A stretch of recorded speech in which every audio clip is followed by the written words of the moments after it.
Well, thank you very much, everybody. Good morning. I'm glad somebody told me that was the last one because I'd lost count.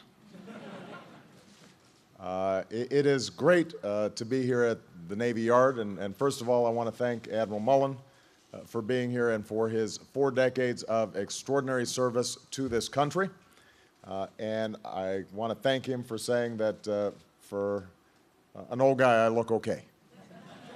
I appreciate that. This may be one of the oldest shipyards in the United States, but today it's used to develop some of the most advanced technology in the military. Although I hear your engineers are still working on a solution to the traffic when the Nationals are playing. That's not ready yet. Let me start by saying a few words about our economy. There is no doubt this has been a tumultuous year.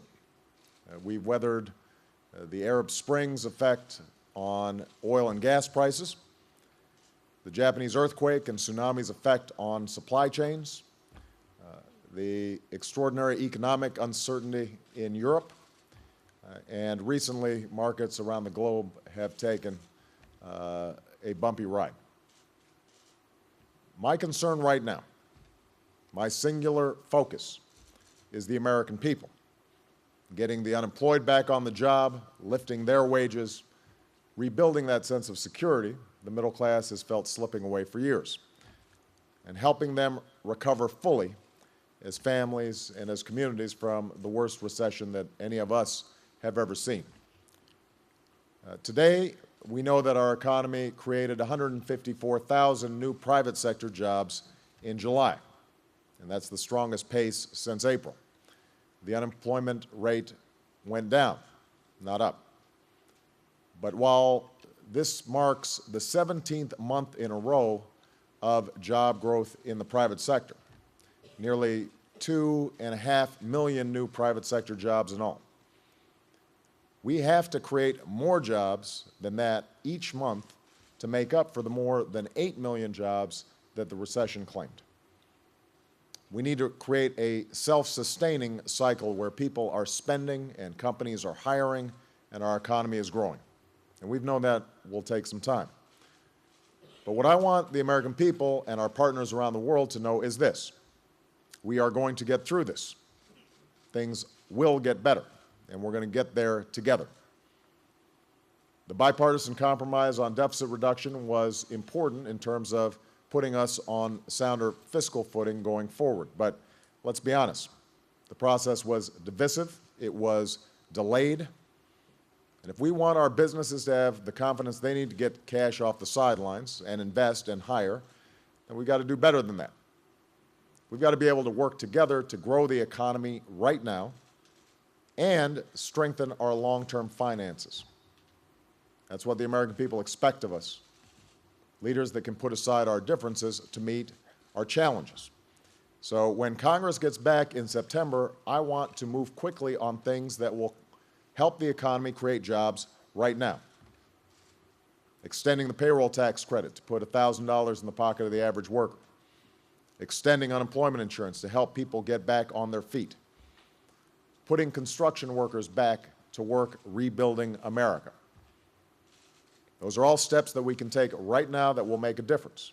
And there's no contradiction between us taking some steps to put people to work right now and getting our long-term fiscal house in order. In fact, the more we grow, the easier it will be to reduce our deficits. Now, both parties share power. Both parties share responsibility for our progress. Moving our economy and our country forward is not a Democratic or Republican responsibility. It's not a public or a private responsibility. It is the responsibility of all Americans. It's in our nature to do the tough things when necessary, to do the right things when called. And that's the spirit that Washington needs right now. It's also the kind of spirit found in the men and women who proudly serve in our country's uniform. And it's a spirit that endures long after they take those uniforms off. Today's veterans are Americans who have done their duty. They have fought our wars with valor, from the jungles of Vietnam to the deserts of Iraq to the mountains of Afghanistan. And they include the members of today's military, the 9/11 generation, some of whom are here today, who volunteered to serve at a time of war knowing they would be sent into harm's way. To these men and women, I want to say that all of you have served our country with honor. Over the last decade, you've performed heroically and done everything we have asked of you in some of the most dangerous places on the planet. Your generation has earned a special place in American history. Today, nearly 3 million extraordinary service members like you have completed their service and made the transition back to civilian life. They've taken their leadership experience, their mastery of cutting-edge technologies, their ability to adapt to changing circumstances, and they've become leaders here at home. Just think about how many veterans have led their comrades on life and death missions by the time they were 25 years old. That's the kind of responsibility and experience that any business in America should want to take advantage of. These veterans are already making an impact, making companies and communities stronger. But for every success story, there are also stories of veterans who come home and struggle to find a job worthy of their experience and worthy of their talent. Veterans like Nick Colgan. When Nick was in Afghanistan, he served as a combat medic with the 82nd Airborne. Over the course of his deployment, Nick saved the life of a French soldier who was shot in the head and helped 42 people escape from a flooding river. He earned a Bronze Star for his actions. But when Nick got back home to Wyoming, he couldn't get a job as a first responder. So he ended up having to take classes through the post-9/11 GI Bill, classes he easily could have taught, just so he could qualify for the same duties at home that he was doing every single day in Afghanistan. There are veterans like Maria Canales. She was a financial specialist in the Army, helping to provide financial support for her unit in Iraq. And when she got home, she finished earning her degree in business management. But even with her education and her experience in the Army, Maria still couldn't find a steady working job in accounting or finance. That isn't right, and it doesn't make any sense, not for our veterans, not for the strength of our country. If you can save a life in Afghanistan, you can save a life in an ambulance in Wyoming. If you can oversee millions of dollars in assets in Iraq, you can help a business balance its books here at home. Our incredible servicemen and women need to know that America values them not simply for what they can do in uniform, but for what they can do when they come home. We need them to keep making America stronger. Our companies need skilled workers, like our veterans, to grow. And there's no reason why we can't connect the two.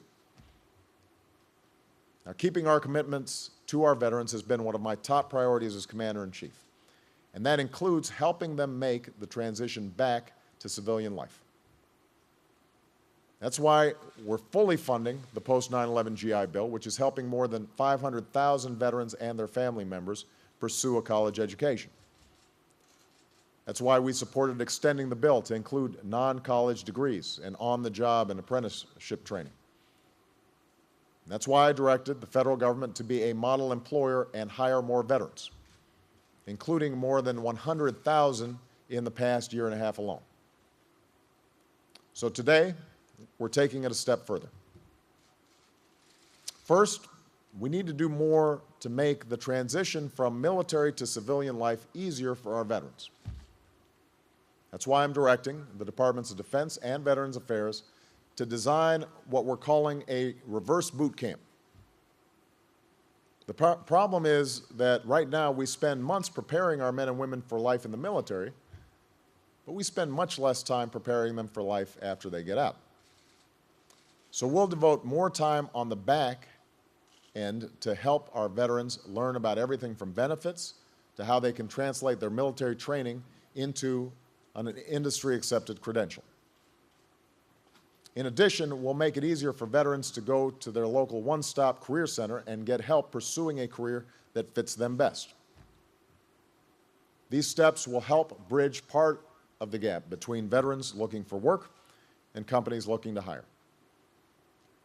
But that's only part of the equation.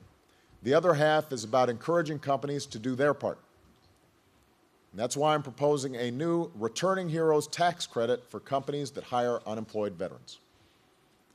And I'm proposing an increase in the existing tax credit for companies who hire unemployed veterans with a disability, who still have so much to offer our country. And finally, we're challenging the private sector to hire or train 100,000 unemployed post-9/11 veterans or their spouses by the end of 2013. And this builds on commitments that many companies have already made as part of the Joining Forces campaign championed by my wife Michelle and Dr. Joe Biden. Siemens, for example, recently met their goal of hiring 300 veterans, so they're aiming to hire 150 more by December. Microsoft is helping more than 10,000 veterans get IT certified over the next 2 years. And today, groups from the U.S. Chamber of Commerce to Accenture to Lockheed Martin have all agreed to do their part to help veterans get back in the workforce. The bottom line is this: we still have a long way to go and a lot of work to do to give folks the economic security and opportunity they deserve. And that begins with connecting Americans looking for work, including our veterans, with employers looking to hire. Over the last few years, another generation of young veterans has learned that the challenges don't end in Kandahar or Baghdad. They continue right here at home. Today, we're saying to our veterans, you fought for us, and now we're fighting for you, for the jobs and opportunities that you need to keep your family strong and to keep America competitive in the 21st century. And at a time when there is so much work to be done in this country, we need everyone's help to do it. So thank you. God bless you. God bless all our services. And God bless the United States of America.